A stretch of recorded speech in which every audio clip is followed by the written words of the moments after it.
having managed the cameras, the audio, and present at the same time. So we're in for a treat. We have two people to read the bios for. The first one is Brian Sumardi. Brian is from Maryland with an Indonesian nationality. Brian served 6 years in the United States Marine Corps Reserve from 2012 to 2018. During his time in the Corps, Brian developed his leadership and physical training skills. He founded Sumo Lifts, LLC, a personal training and apparel company. Leaving the Marine Corps, Brian started investing in real estate and grew his following by sharing his journey on social media. He has been featured in LA Weekly, Hot Living, or Hout, H-A-U-T-E, Hout Living, digital journal, and is an expert at creating engaging content on social media. He is also joined by Robbi Young. Robbi is from Baltimore. These Marylanders coming down here, but was raised in Montgomery County.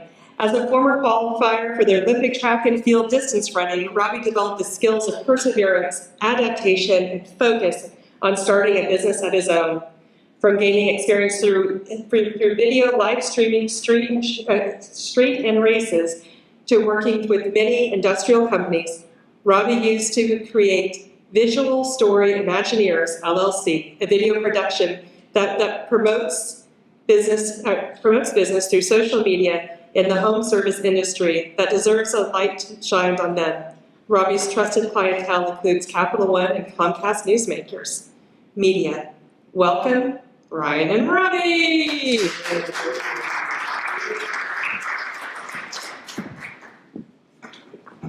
There we go. Give it a little to Amelia, giving us that great intro. This is first for me, coming up here and recording at the same time. This is basically a production of like here we go. We're basically superheroes, which is kind of my framework for our presentation today. Really, I think my goal for this presentation is to get you to think in a macro level. And for your business, I've spoken to pretty close to everyone here, and everyone's either in finance, business owner, or aspiring business owner. So this will help everyone. First slide. I just want to get everyone to understand this is the foundations. Every business revolves around your operations, your sales, and marketing. And as a media guy, this is against my background, but I personally believe that marketing is the last of your worries when it comes to business. Because your operations dictate how much load you can take, and your sales manages how much money you can make. Your marketing is what helps you scale. And the one thing I'll say is you also need to choose which one is one of your strengths, because that way you can figure out what your weakness is. So in the long term, you can hire someone or learn from somebody who's better at you at that skill to help you grow faster. It's like I said earlier, if you want to go slow, go alone. If you want to go fast, go alone. If you want to go slow, go together. And I would say my weakness was operations. I didn't know SOP or any of that. And this guy right here, Damani Jones, he would get on me daily, always saying, hey, you gotta do this up, come on, man. But it helps the framework, and it helped me realize, man, if I want to bring somebody on board, I gotta know this. I gotta know when I teach them how to come on set, what to bring, what to prepare, your rapport with them. It matters, because at the end of the day, they represent you. So you need to figure out what things are your weaknesses and who in this room can help you out with any of these. Yeah, and just to add on to that, it's the fact that in my intro that I'm a former Marine, so my background or my mentality is to always be offensive. Even though Robbi explained to focus on your weaknesses, but be offensive with it. If you're weak in one aspect of this, find someone who has a strength in your weaknesses, so you build a community and a team that can get you to the next level. I broke it down to like this. Out of these three things, if you only have one, you have a good but marketable skill. If you just have one of these options or one of these foundations. If you can manage to have two of these things, you can have a hardworking business. You can work really hard if you have operations and sales, but you might still be in your business. And to be a great owner in business, you need to have all three. Because then you can take a step back, manage your employees, manage the business the way you want it, and scale, truly scale. And just for everyone who doesn't know me already, I can tell my story. As a Marine, real estate investor, content creator, all of these things kind of just build up to this. I've tried a lot of things in my life, I failed in a lot of things in life, but there's a lot of things that I couldn't get to the next level. And that was because I couldn't have a team behind me. I was too selfish and I couldn't get out of my own ego. And that's where I came up with my brand name as the obnoxious introvert. And it's an oxymoron because you never would think an introvert would be obnoxious. Like, if I make my content based on this, because I will spit a lot of facts and a lot of knowledge if it's in my wheelbarrow. And to put Robbi into the mix, he's kind of my opposite strength. And we can get into his slide. What's up, guys? That's just a big video. So yeah, if most of you know me, I am a very good storyteller. A lot of people can co-sign, but basically half of the skills I learned, especially in Olympics running cross country, is you have to work with a team. You have to have that endurance because it's not like track where you do a 400 and you're done and that's it. For cross country, I have to depend on if you're on my team, if you're on my team, if you're on my team. I could get first, but if you get last, it doesn't matter. We lose anyway. So cross country taught me that, hey, you need a team in order to go much farther. And I learned a lot from that. And that's what pushed me into doing video more because I met somebody who did video who was also cross country. And I was like, okay, I want to learn. And he's like, all right, you got to learn how to market yourself. You tell a good story, but you have to condense that story sometimes. It's like an elevator pitch. So you have to condense your story enough to where you can sell the person, get them interested, and get out at the same time. And I had to be around people who could do that. That's where his strength is. He's all about, I'm getting it done. I got to get it done, Robbi. You got to get it done. It helps me become a better person. And easygoing extrovert, that's just a funny play on because an extrovert that I am, I'm more relaxed and easy. I'm not, your face like, you got to do this. Come on. You right there. You sign up. I'm like, hey. That's sweet. Exactly. So that's why we do so well together because we shine where my weakness is not being as aggressive, he's more aggressive. Where we need to be calm and relaxed, I come and I'm like, hey, you got it. Come on, we can do this. I want to take a second for you to pause just to get you to comprehend what we're just saying. And I want to name some of our traits or designators and tell me what's the first thing that comes to mind when you hear Olympic track qualifier? Just shout it out. What do you think? Competitive. Okay, competitive. Discipline. Discipline. Any negative connotations? Shin splits. Shin Yeah, that's true. Competitive. Competitive. Okay, yeah. Competitive can be pro and con. I like it. Same thing. We could say, I think we just have really positive people. Can you go back to my slide? Obviously, all the negative stuff here. Yeah. There we go. I'm the instigator. All right, let's hear it. I want to hear what are your first thoughts on Marine? I can share one Sure. from one of my best friends All right. in this life, who was a ranger in the Army. Uh-oh. And he would want me to, every time I'm in a Marine, I always have to say this, and we get a chuckle. Sure. But you know what he refers to Marines as, right? What's that? Crayon eaters. 100%. You say You can give me something to take home for him. that. To be honest, I'm a positive person too. The thing that I get is more from my dating style, my dating background. You can get So, arrogant. Arrogant is probably the most common thing that I get. But I've learned to kind of calm myself down. But then again, as a Marine or as any veteran of the United States or just military member in general, you have respect for them. Oh, So respect, arrogant. You have I like to call that, what's the word I say? It's my art word. Dichotomy. There's a beautiful dichotomy. I learned this in art class in college. Community college, exactly. Well, not here, but Montgomery College. The beautiful things you find in life happens to be the polar opposites of each other.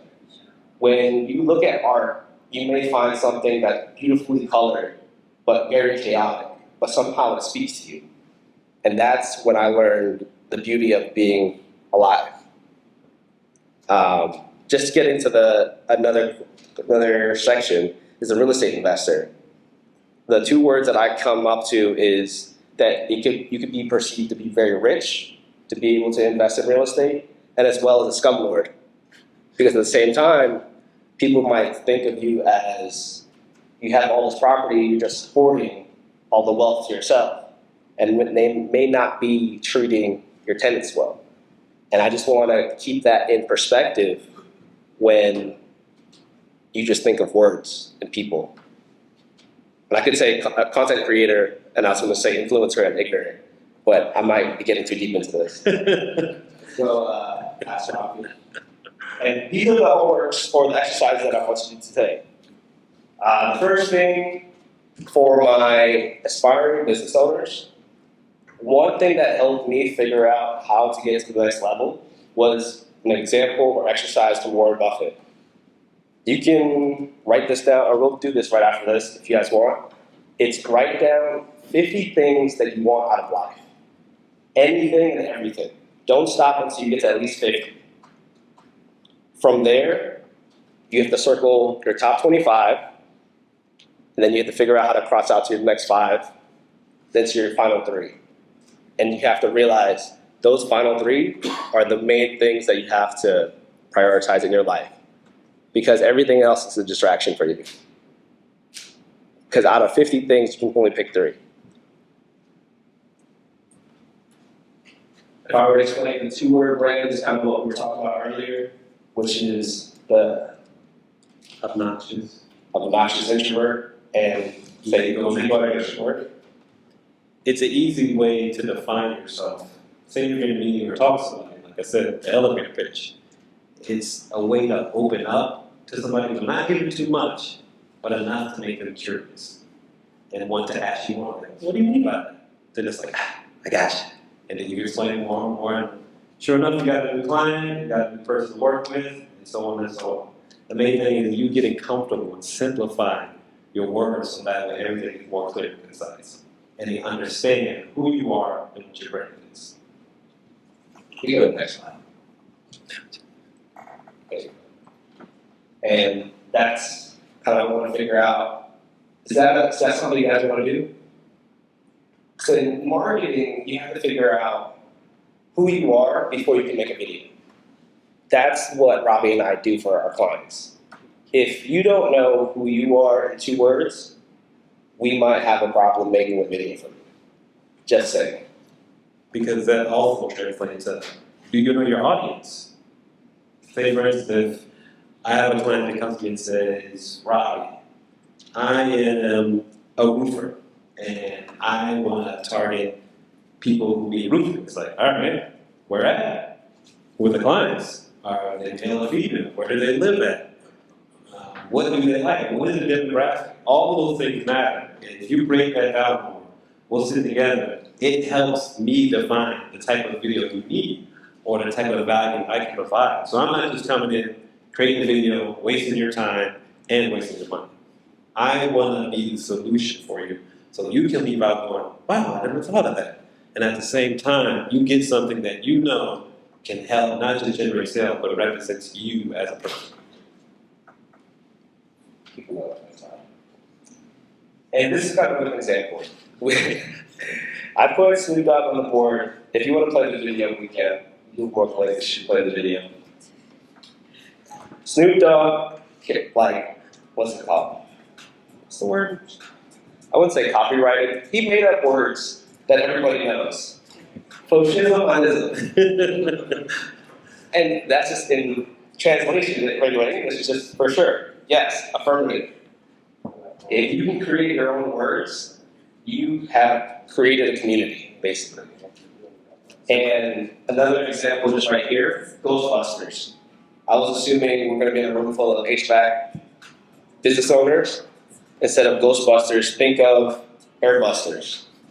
It's just little common cliches that everybody says. Let me try to simplify brains here. What's a common cliche that you always hear?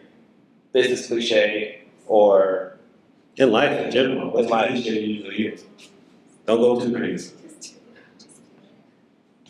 yell out loud? No, brains aren't working. Food items. I mean, you got all your, yeah, Dexter, this T-Shells has the. Everything here is That's in the community. box. Yeah, think outside the box. Think outside the box. Rebuild the box. Exactly. Post-COVID. Yeah. There you go. Just don't put a lid on the box, we rebuilt the box, you got all the things. Yeah, just a little twist is all you need to make you stand out just a little bit more because your audience will understand it. Think outside the box, think outside of the event. For finances, I don't know off the top of my head a finance one. A finance quiz. Yeah, it's another one. Just think of Bank of America Capital One. They're both banks, but they. Oh, actually, I have another one. Think of like the baby whisperer. For someone who has a child and who can't control their children, the baby, like a babysitter, a baby whisperer. If they can handle the baby, then boom. But in finance, I think of mortgage. I'm a mortgage whisperer. I help people who don't believe that you can get mortgages. Boom. See, now I'm helping people. There you go. Just find something that works for you. I'll add like two more. Cold as ice. Cold as ice might relate to people in the home services HVAC. Figuring out a way, like it's getting hotter out, you could figure out something for that. Yeah. Or maybe there's plenty of fish in the sea. I don't know. Yeah, but always. Okay, all right. See, there's boundaries. You got to find your boundaries. That's like a lawyer naming himself the devil's advocate. It's like, I don't know, man. You gotta pick your boundaries. Okay, well then, kind of get the idea, right? 2-word brand, figuring out common cliches to make it your own. Go to the next slide. So this is a way for you to be a subject matter expert when it comes to marketing and social media strategy. I call it poke the bear. Everybody in every business generally has to solve a problem, right? Especially in the service industry. If you have clients who have issues, I'm thinking about all the finance people here. It's, I can't afford this. How do I finance it? You're buying a house, you can't buy it in cash, you finance it. So what's your greatest enemy? I can't afford things or the economy? Or help me out, finance people. What's you and your client's worst enemy or common enemy? Taxes. Yeah, see, taxes is a good idea. You could say Yeah, time. time, government. Those are your enemies. So think about it like this. Say, I don't have enough time to do this. I don't have enough time to make more money. Don't you hate it when I can't do this in a day? I can't learn about figuring out my finances. I can't learn about figuring out how to get a loan. That's you poking at the bear. Common enemy, government, time. Government or time. Second part is poking the bear. It's just figuring out the problem at its source and just triggering it a little bit more that's relatable. And then your final cut in the script is offer the solution. Well, hey, I spent 5 years working to be a financial advisor, loan officer, contractor. I have the experience, so you don't have to. let me offer my solution. I will do it for you. If you frame it in a way that benefits the client will more likely work with you. And just to add a funny aspect to this, we're going to talk about our methods. Again, when I said I'm very offensive, I think about war a lot.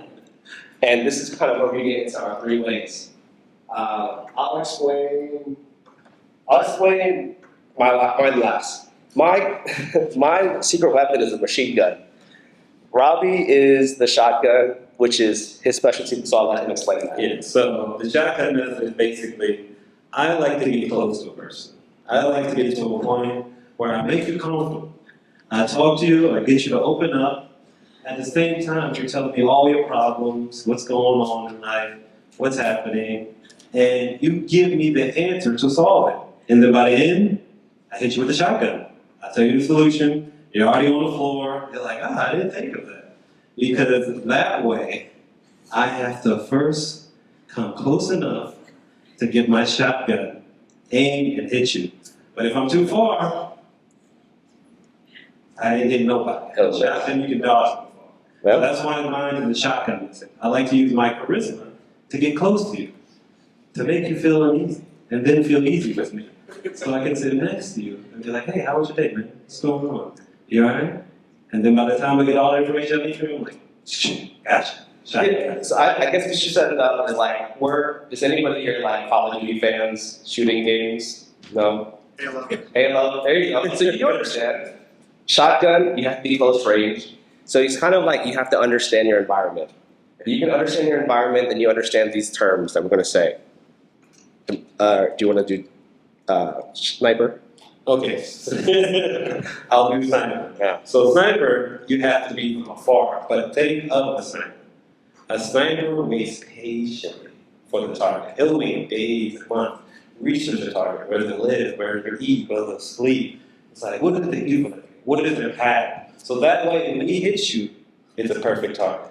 He knocks it out of the park. He knows everything. It's the automatic stuff.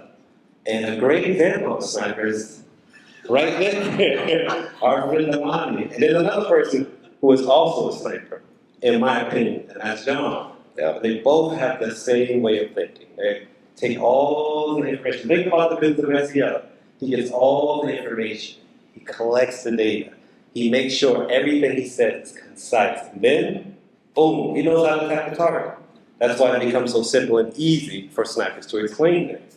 They already know everything about you. They already know everything about the business. So you have to figure out which aspect of these are you, or which is your specialty. Are you a shotgun? Are you my method? Do you like to wiggle your way close to a person and then shoot them? Or are you a sniper? Do you like to collect all the data, everything, so you know when you hit them, it's 100% accuracy? Yeah. And there's one more. It's one method, machine gun method. That's what I like to do. I record almost everything I say to everybody. And for me, I use social media as a tool because I like to play the numbers game. For all my finance people, it's a numbers game. If you close, say at least 10%, that's like the bare minimum in sales. If you close 10% of all the people that you talk to, if I talk to 100 people, I still get 10 sales. So for me, if I keep posting my content everywhere, I'm always top of mind. If you think of me as the social media guy, I'm like, oh, hey, that's Brian. Like, if I just say a certain keyword, kind of learning from like SEO from John, I'm going to be top of mind because you see me everywhere. If I create content, like I like to create educational content that's a little bit funny, and I post it on TikTok, Facebook, Instagram, Twitter, you name it. I think those are my main ones. Pictures. YouTube, and YouTube. Yeah, pictures too.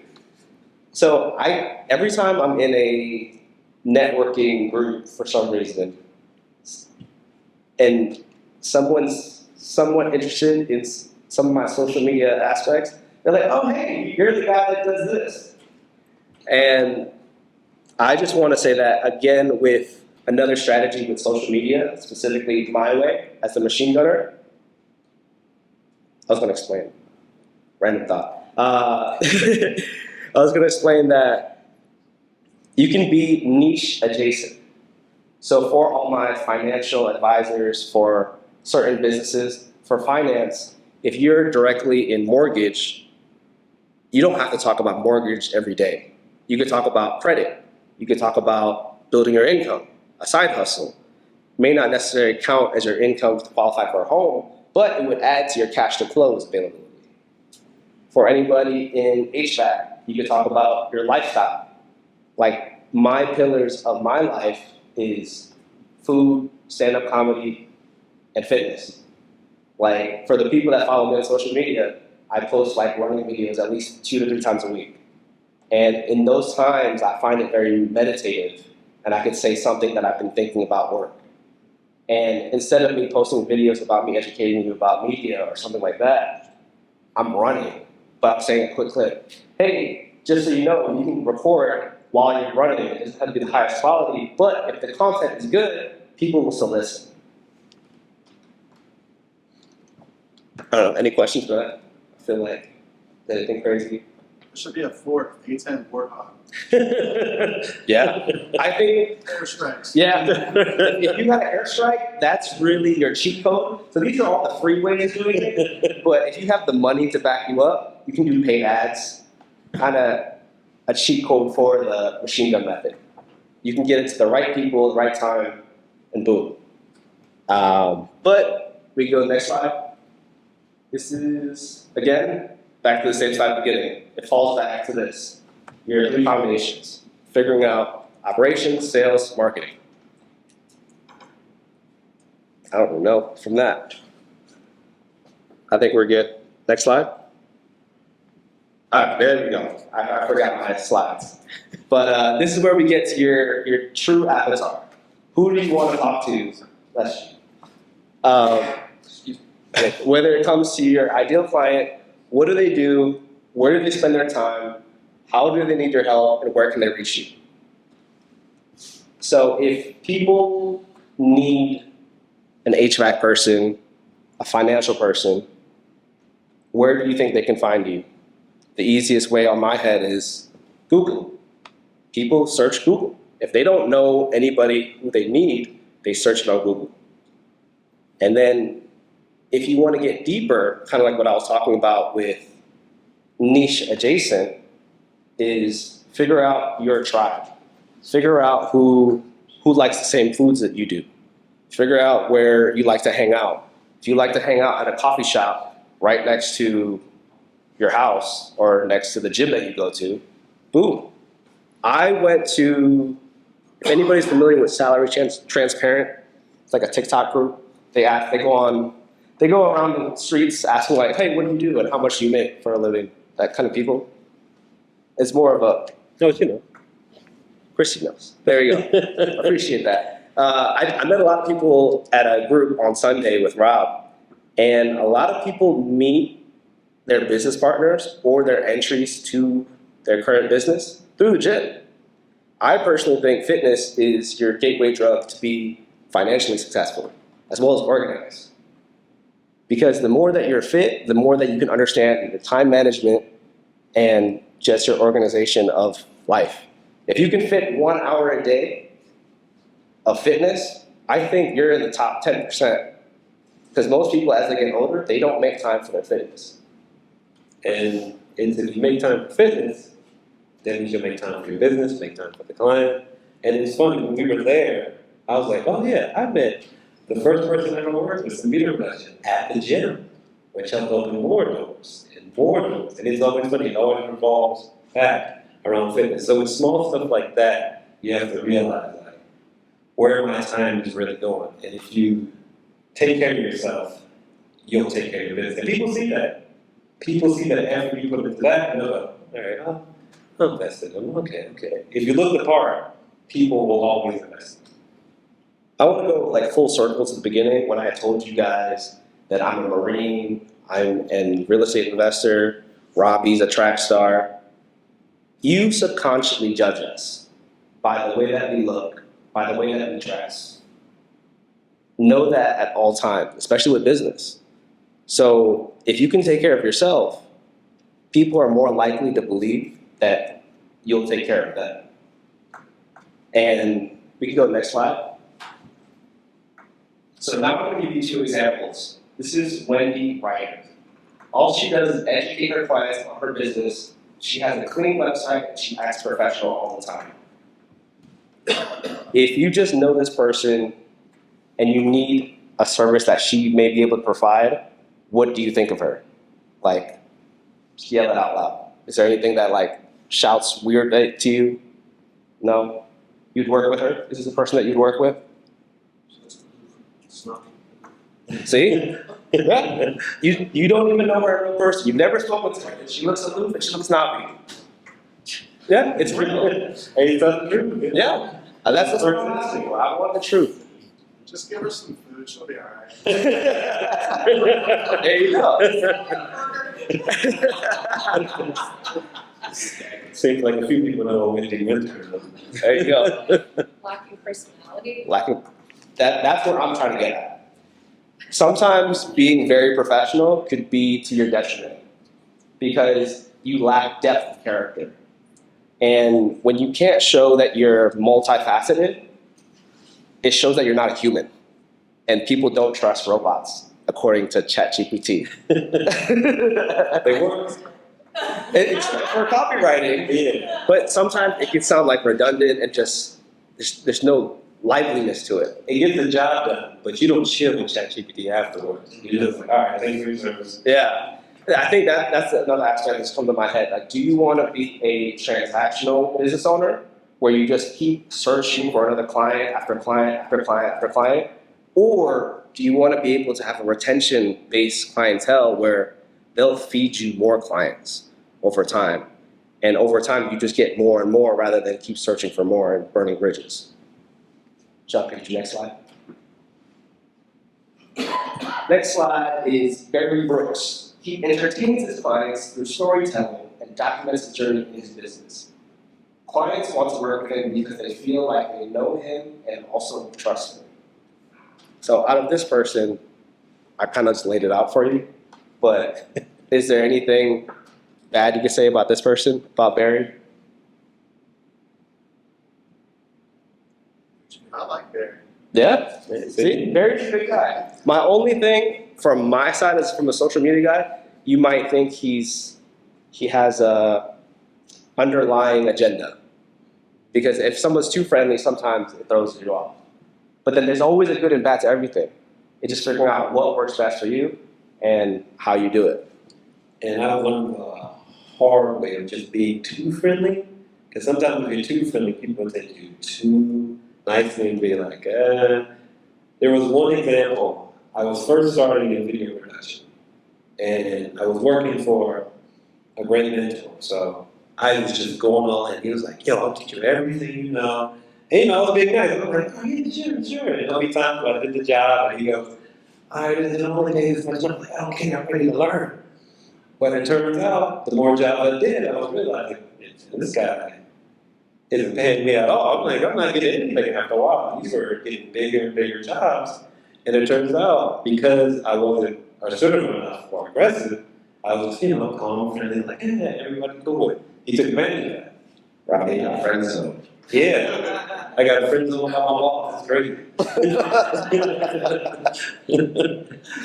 But it taught me a lesson. You can't always be the overly friendly person. Because people will take advantage of it. Not everybody is nice, so you can't always be nice either. You're not even in business. There's a balance to be your professional side and to be yourself. But I want to tell you about the 7 frequencies of communication. Jump to the next slide. So these are the ways that I kind of provide a framework for you to speak to your clients or your prospective clients.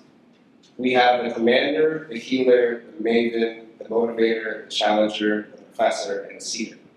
So all these ways I can tell you that relate to you as yourself. Someone who's a commander is someone like me. Someone who can give you confidence in knowing that if I do a video for you, you're like, Brian knows what he's doing. Robbi knows what he's doing. Like, if I tell you to stand a certain way, or I tell you to project your voice in a way that's more inviting, you know that sounds right. Like, he sees something that I cannot see. I cannot look at myself when I speak in the mirror. Someone who's a healer is more like Robbi. He'll accept you for the way he is, and if you want to take off more for that. Yeah. Like, you're someone who, no matter what it is, whatever, I'm like, all right, I can help you. Calm down. It's relaxing. You always want to be next to him because he accepts you no matter all your faults or what's wrong with you or what's happening. Any illness you have, he'll be there to heal it, put a band-aid on it, and make everything okay. That's their job. They're there for. And the healer will make sure to help your business no matter what. And you have to figure out, are you a healer? Are you a person that will go inside the business or even your own business and make sure everybody's okay, everybody's home, everything at the job is cool? If that's you, then you're a healer. You can generally tell by someone's tone of voice. Yeah. Where Robbie's a lot more soother than mine. Easygoing extrovert. There you go. I could say Maven is another one that provides clarity. Someone who's a Maven can help you focus or make complex things a lot more simplified. I feel like I can do that. I would say if I were to do anything as my superpower, that would be it. To make complex things very simplified. Because in order for me to give you all this information, I had to simplify all the thoughts in everyone's heads and break it down, like, which one are you? What's the ways that really attract another person to you? What speaks you to a next level? And we could say number 4 is a motivator, someone who brings energy. I think Robbi and I both do that. I do it in a way that's aggressive and motivating, that puts you in a boot camp. If someone yells at you at a boot camp, if you're like that fitness style, that's kind of my energy. And it brings you energy because you're living up to the adrenaline. Robbi does it another way. Yeah, I see such potential in you, I'm hyping you up. I'm that hype man that's on you with the stage as your rap battle with some random person. That's me. I'm that person in the game that's like, yo, keep going, we got it. Because in my mind, I'm like, I see the potential in you. So I'm going to make sure, no matter what, you get to that end. I'm hyping you up even when you're down. I am the overall motivator, basically. I mean, that's my superpower, I would say. Because I want to make sure that no matter what you do, that you know you're best at it. And that kind of leads into, my battery died. I guess I have to project. Number 5 is the challenger. Challenger is kind of exactly what Robbi and I just said in another character. If I'm challenging you to do an extra push-up, if I'm challenging you to go run that extra mile, that's me. Robbi will do it subconsciously or inadvertently because he believes in you in that much and you just don't want to let him down. Someone who is a challenger gives you the courage to do the things that you really want to do, but you don't believe in yourself.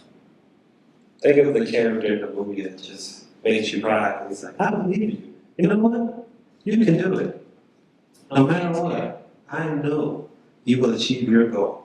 And then you're tearing up like, I can't achieve all these lives. That's the challenge. I push you, I motivate you, and make you believe in yourself. There you go. And then number 6 is someone who's a professor, who's someone just knowledgeable. Another like subject matter expert, like Damani and John Victoria, just someone who's really in depth that you feel like will not, or someone that will do the extra research, the research and development that you know that most people won't do. Like I know everyone here knows someone who just takes things to the next level, who's just extra. I think that's the best word to say. But it's good if you're in that field. John's like, yeah. So that makes sense. And the last one is seer, someone who's a visionary. I have a hard time doing that. I think Robbi would be better to explain that. Yeah, so as fear is somebody who can just automatically see long distance. They know this is going to happen by this year. They're more in the future than in the present. They're like, all right, what's my 10-year goal? All right, this is my 10-year goal. All right, it's going to happen. I already know it's going to happen. You have so much confidence in yourself that you know that it's going to be accomplished no matter what. You can plan future and in the head because you know the steps to take. Anything that you have to do will get done. So you're already like, you're walking in pure manifestation. It's already accomplished. It's already going to happen. I know it. You speak in third person, basically. That's your whole mindset. Joe, next slide. And this is kind of a summarization of everything that I've been talking about. Market trends is that videos are more compelling. When you see someone's face, you kind of you can see their emotions, and usually if you look in someone's eyes, you can tell if they're lying or not, or if they're really on your side. So video is the next best thing if you can't talk to them in person. That's kind of what we did through the pandemic with Zoom calls, video calls. We couldn't just handle just phone calls. Like, no, we have to see that you're working, that you're actually on board, paying attention to whatever's going on in the business. Just like a relationship, we all need attention to make things worthwhile. So businesses crave attention. If you don't have attention, you're probably not getting leads, so you're not making sales. Enough said for that. So be the go-to person in your community for whatever your service is. And what our jobs are here to do is to make video content for you to be that go-to person. And the one thing I would say also is, like we were talking about earlier, all you have to do is add just something little in that video to stand out. It doesn't have to be over eccentric and you just add a super crazy, no, just a little twist. If you're a mortgage person, just add a little twist to the video. Say, all right, I do mortgages, with a smile. Or I do mortgages, and then you give a little extra incentive in the video. And it shows that. Show a little bit of your personality. Because all it takes is a little bit. And that way, they can tell the difference between you and a whole sea, a whole plethora of people in your field. And that's all it takes. It doesn't take a lot of video content. It just takes very few to get the boat started. That's all you need. You don't need that much. How long do those videos need to be? It depends on your personality. No, I think If you are... I was gonna say, I think it depends on the media. So again, kind of like SEO, you have to understand the environment that you're putting it on. Say you're on TikTok or Instagram Reels. Most people in that mindset of on their phones, they're just like this. Swipe, swipe. If you don't catch their attention in the first second, you're gonna lose them. So whatever you have to say in like a short form content platform like that, get them hooked to get you to listen to at least 30 seconds, maybe even, I'd say 7 to 15. Get what you need to say, keep it moving. But then be able to get them into a sales funnel where they want to hear more from you. It's almost like getting a trailer in movies. You want to watch the Super Mario movie because it's nostalgia. Figure out something like I was talking about earlier about the nostalgia. Figure out your past. Figure out something that works for them, hit them on it, dig deeper. That's time. Question? So financial advisory world, our world, Mm-hmm. probably the most hungry people for social media, attention, presence, all of that. Okay. Here's our challenge. Everything we communicate with the public on, with, or through has to go through compliance and has to be approved. Okay. So y'all heard it, hearsay social? Yeah. So that's our world. Right. Facebook, Twitter, Instagram, websites, everything is canned, approved on somewhere else. It sucks. It's such, it's not representative of us. Right. And that's a unique challenge. So But is that only for if you're speaking about financial? it is. Yeah. It is. So I'd be curious, it's not today. Oh. We can do a call. Yeah. I would love to have a conversation with you guys as to what you would think would be effective and how we as advisors could somehow communicate what we do in our business without really saying it. Yeah. And then where do we do it? Okay. Like, do we have to create a personal sites and Yeah. personal Twitters and all this? Can we do it there? Because if we're not specific, then we're cool Right. with compliance. Yeah. But how do we say it without saying it? It's, that's funny that you say that. Funny enough, TikTok, what you just said, I thought it was like already 5 million. You can explain the frustration of that process, which will already get people in there to talk about finance more. Like, and that once you just said, it's a lot of already loopholes I thought of. Like, okay, man, you can just talk about, okay, these are the stressful situations in finance. Oh man, why can't we do this? Why can't we do this? This is how we do our culture to work around it. And people gravitate toward that because A, you're getting them in. B, you're getting to know your personality. And that way, when you finally try to get them as a client, or even get them to walk on board and help out, they're like, okay, I know this much about the finance world. All right, I know this, I know this. I even know this person. So that'll make them want to contact you more. It's just basically a funnel. You just find the loopholes around and figure out what way you can tell the information in small nuggets. That way you can get it out there and get people hooked. My simplified translation of that is figure out what you want to say and give them get that hook. It's like, I really want to tell you how you could save more money in your life. Or I really want to help you with this because I'm a financial advisor.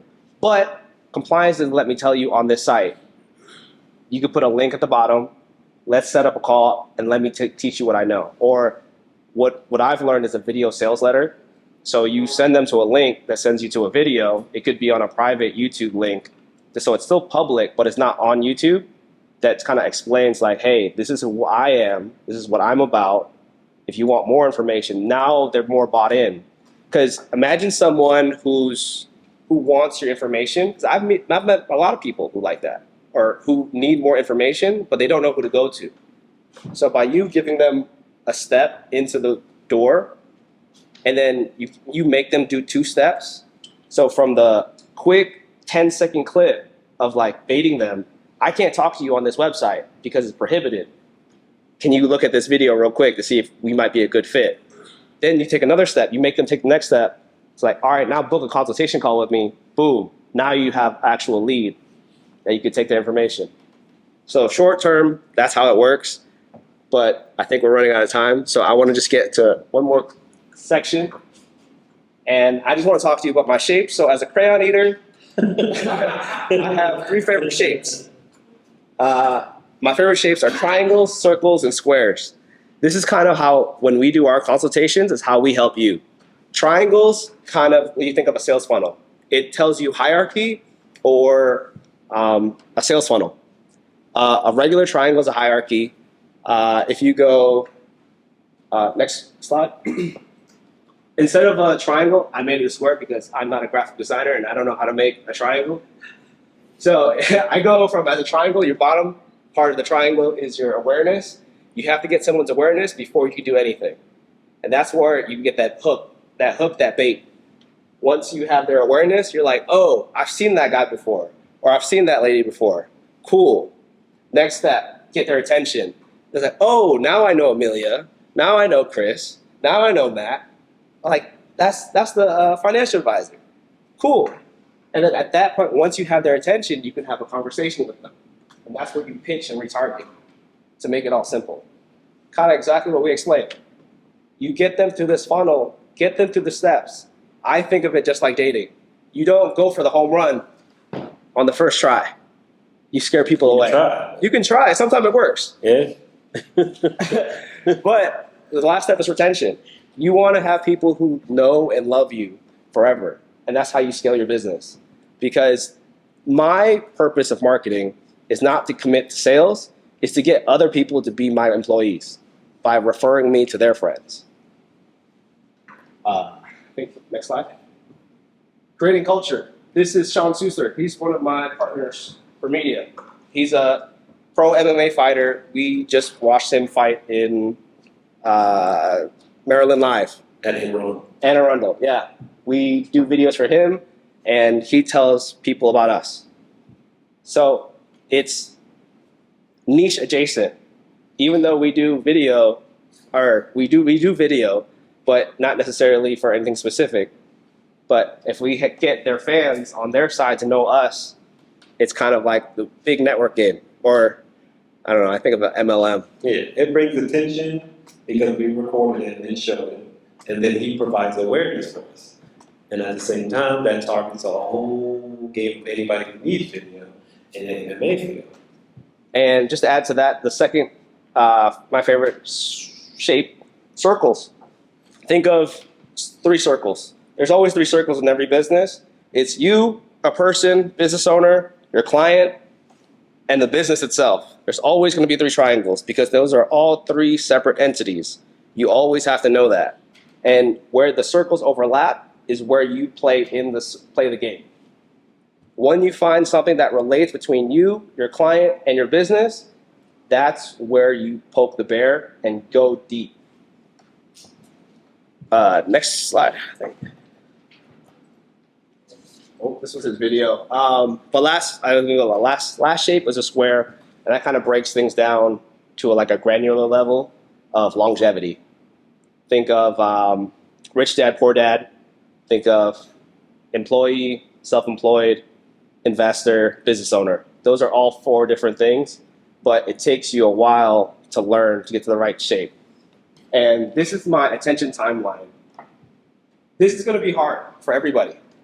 I was talking to Sam about this, saying that it took me a lot of time to figure out what I wanted to do, who I am as a person, how I relate to other people.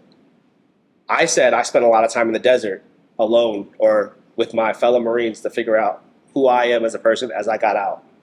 But my strategy of helping me get it done nowadays is the Warren Buffett exercise.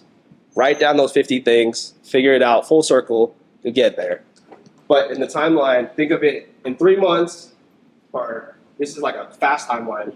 Figure out yourself, you're gonna test certain things out, and then once you figure out what works, like that Venn diagram circle exercise, you'll figure out what works for you.